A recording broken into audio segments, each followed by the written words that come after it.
네, 여기 이 자리에서 서는 게 처음이에요. 다 보이네요 여기서. 이거 전화로 장난 못 치겠네요, 그렇죠? 예, 감사합니다. 너무 기도해 주시고 같이 아름다운 교회에서 하나님께서 사역하신 것을 제가 정말 저한테 큰 은혜가 되었습니다. 오늘 설교 말씀에 예수님께서 제자들을 부르셨고 또한 많은 기적을 베푸셨어요. 지금 같이 배에서 타고 있는데 광풍 태풍보다 더 강한 게 광풍 모르겠어요. 틀렸지요 그 말은. 거기에서 뭐 물고기 잡는 어부들도 그 배에 있어요. 보통 광풍이 아닌가 봐요. 그래서 정말 위험할 정도로 죽을 뻔 정도로 하는데 예수님은 어떻게라 거기서 베개에 누워서 자고 있어요. 놀랍게도 누가 그때 잘 수 있어요? 얼마나 위험한데. 하지만 자고 계시는 예수님을 부르시면서 선생님 어떻게 우리 죽을 같은데 선생님 how can you sleep? 너무 놀랍게 예수님께서 잠잠하라 하시는데 물이 잠잠해집니다. 바닷물이. 그런데 예수님께서 제자들한테 두 질문을 합니다. 첫 번째 질문은 어찌하여 이렇게 무서워하느냐? 당연하게 무서워하지요. 지금 죽을 뻔하는데. 예수님께서 참 신기한 질문하죠. 어찌하여 이렇게 무서워하느냐? 두 번째 질문은 어찌 믿음이 없느냐? 그 두 질문이에요. 제자들도 질문이 있어요. 도대체 그가 누구이기에 이 바다가 그의 말을 듣는지. 이 예수님을 지금 하나님께서 크게 사용하시는 랍비로 알고 있고 아주 능력이신 분인 줄 알고 있고 기적을 베풀어 주시는 줄 알고 있지만 아직 하나님이신지 모르는 거예요. 태초부터 말씀이 계셨고 모든 것을 창조하신 성자 하나님이라고 모르고 있으니 당연히 예수님의 능력도 한계를 지금 정신으로 세웠습니다. 우리도 말로서는 모든 걸 할 수 있다라고 고백을 하면서도 아무래도 우리가 알고 믿는 예수님을 생각할 때 우리 삶 가운데 역사하시는데 한계를 생각을 하게 돼요. 그래서 우리가 두려워하고 그래서 우리가 의심하고 그래서 우리가 어떤 때는 해야 할 것을 안 하려고 해요. 너무 어렵고 너무 위험하고 너무 힘드니까. 모세 이야기를 생각하게 됩니다. 모세가 40살 때는 뭔가 하려고 노력을 했어요. 젊고 힘이 있고 애굽에서 왕자로서 자랐고 그의 사람들, 히브리 사람들, 유대인 사람들을 도와주기 위해서 뭘 했어요. 그런데 실패를 하고 도망가게 되고 40년 동안 가만히 목장 생활 하다가 하나님을 만나게 됩니다. 그때는 그 40살 때 가졌던 모습하고 완전히 변했습니다. 그래서 하나님께서 가라 내가 보낸다 하실 때 가겠습니다. 한번 해야지요. 그런 대답이 아니고 하나님께 이렇게 묻습니다. 내가 누구이기에 Who am I, God, that you are sending me for this task? 하나님께서 모세한테 하시는 대답은 너는 모세다. 너는 할 수 있다. 그런 대답이 아닙니다. 하나님께서 그 질문의 대답이 이것입니다. 내가 반드시 너와 함께 있으리라. I will be with you. I will go with you. 그 말에 모세가요 위로가 하나도 되지 않습니다. 그래서 계속 읽으면 하나님 당신의 이름이 뭐예요? 그들이 나를 믿지 않으면 어떻게 해요? 저는 말을 잘 못합니다. 마지막으로 딴 사람 좀 보내지요. 이렇게 하나님께 따지는 모세의 모습입니다. 하지만 곧 가게 되고 하나님께서 모세를 통해서 큰 제안을 베푸시고 이스라엘 백성을 구해 주시고 이제 출애굽기 3장으로서 33장으로 넘어갈 때 다른 모세의 모습을 봅니다. 금송아지를 만들고 우상 숭배를 했던 백성들이 하나님께서 도대체 같이 못 가겠다 하실 때 모세는 하나님 어떻게 우리와 같이 못 갑니까? 누가 같이 가겠습니까? 물어봅니다. 하나님께서 대답하십니다. 내가 친히 가리라.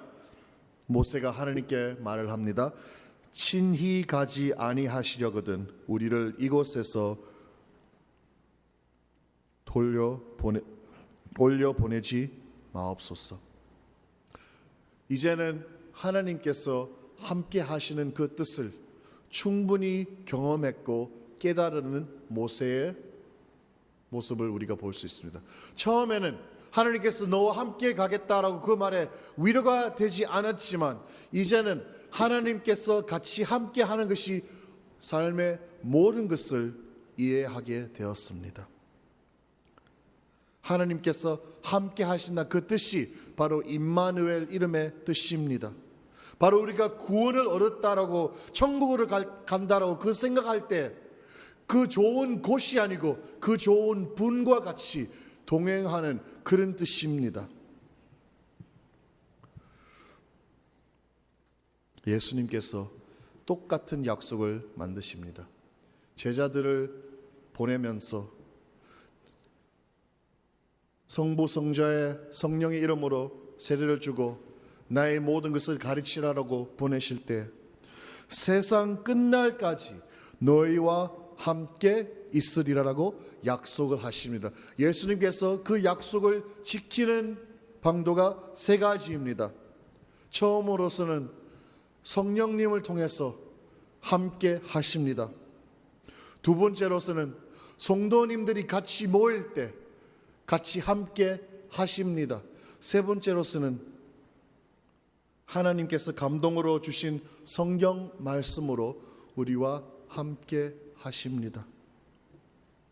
하지만 자고 있던 예수님의 모습처럼 우리도 삶의 광풍 안에서 광풍이 보이지 예수님께서 함께 하시는 모습을 못 볼 때가 많습니다.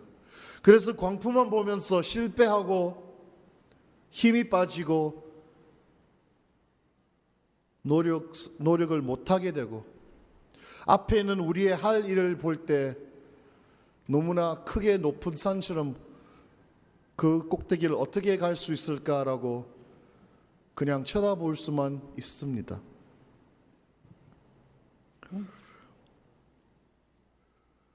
우리가 예수님께서 함께 하시지 않고 하나님의 일을 할 수가 있다면 그런 약속이 필요 없을 것이에요. 예수님께서 함께 하시지 않고서 하나님께서 원하신 교회를 세울 수 있고 교회를 통해서 세상을 변화시킬 수 있고 우리 스스로 모습이 더 하나님 원하신 대로 성장되고 변화가 할 수 있다면 그런 약속을 만드시지 않습니다. 그 약속을 만드신 이유가 곧 우리는 스스로 못하니까요.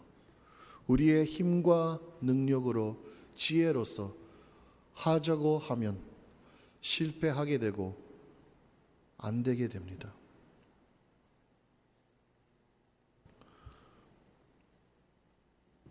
믿는 사람으로서 어떤 때는 우리가 믿음의 한계를 느끼게 돼요. 더 이상 열정을 가지기 귀찮고 하나의 버릇된 신앙으로 모습이 되고 이 정도로 그냥 꾸준히 믿고 싶은 그런 마음이 생길 때 있습니다.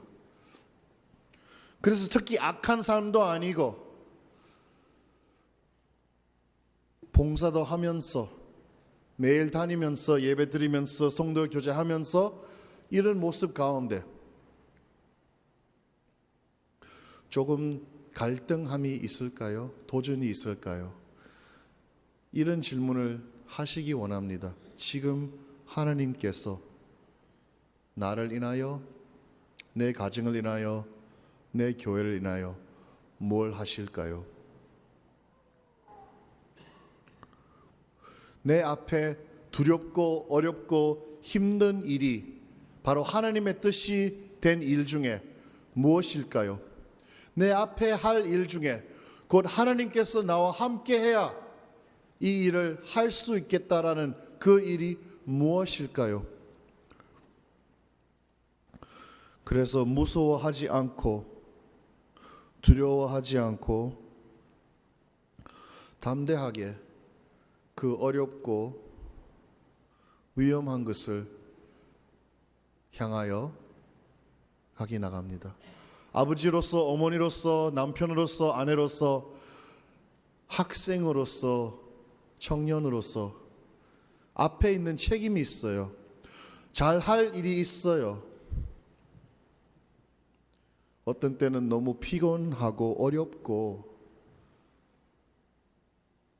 하루하루를 그냥 그렇게 지냅니다.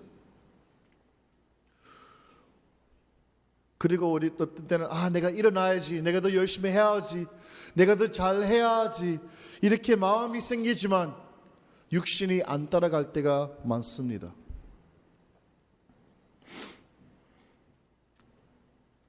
혼자가 아닙니다. 성도님께서 혼자 어렵게, 혼자 외롭게, 혼자 우울하게 혼자가 아닙니다. 성령님을 통해서, 우리 옆에 있는 성도님을 통해서, 하나님의 말씀을 통해서 함께 하신 하나님께서 같이 갑니다. 그래서 포기하시지 않고 앞서 나가세요. 가정을 위해서, 자녀를 위해서, 아내, 남편을 위해서 앞서 나가시기 바랍니다. 복음과 하나님의 일을 위해서 앞서 나가시기 바랍니다. 지금 이 교회가 할 일이 있습니다. 아멘.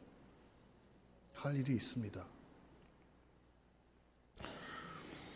제자들이 예수님이 누구신지 나중에 깨닫게 됩니다. 그때 그 배 안에서 예수님이 누구신지 알고 있었다면 이렇게 생각했었겠지요. 와우, 우리 스승님 잘 자시네, 우리도 한숨 자자. 광풍이 우리를 어떻게 건들 수 있을까? 삶의 광풍을 보시지 않고 항상 예수님을 바라보는 사랑스러운 성도님 되기 바랍니다. 아멘. 기도하겠습니다.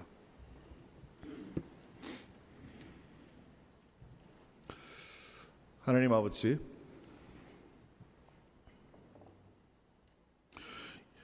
이 질문을 우리가 항상 생각하게 되게 바라옵소서. 예수님이 누구십니까? 더 알고 싶습니다. 그의 모습과 그의 말씀과 그의 성품을 더 알고 싶습니다.